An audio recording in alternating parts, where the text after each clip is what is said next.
Why is Red Bull building its own power unit? Now, in 2026, Red Bull will be using its own power unit built in the Milton Keynes facility for the very first time. Until 2025, Red Bull was a customer team where it was supplied power units by different manufacturers. At the start of its journey, there was a time when Ferrari supplied Red Bull, then we had Renault, and then we had Honda. Now, during all this period, Red Bull has had impressive success. It dominated the sport from 2010 to 2013.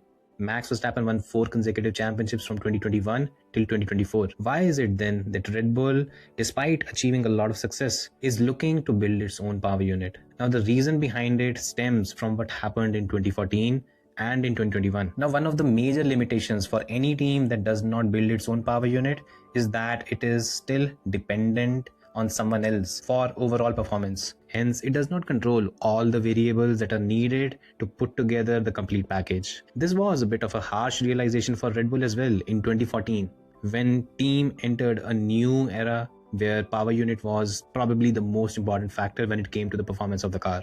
And for Red Bull, they had the Renault power unit, which was not only underpowered, it was probably an underpower power unit compared to the rest on the grid. As a result, Red Bull could not win.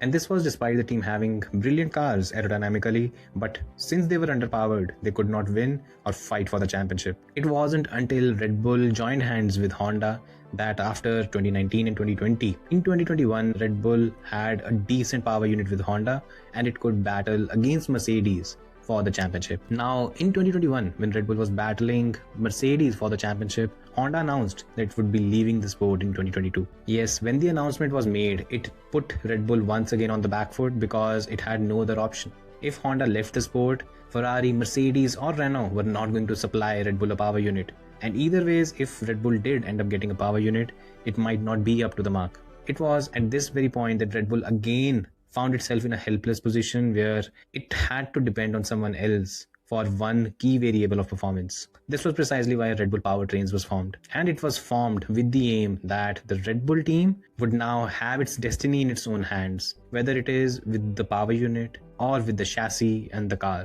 This is precisely why the Red Bull Powertrains was formed. So even though we can expect maybe a couple of years of struggle, these are the growing pains that the team would have to bear to ultimately position itself in a better situation in the long run.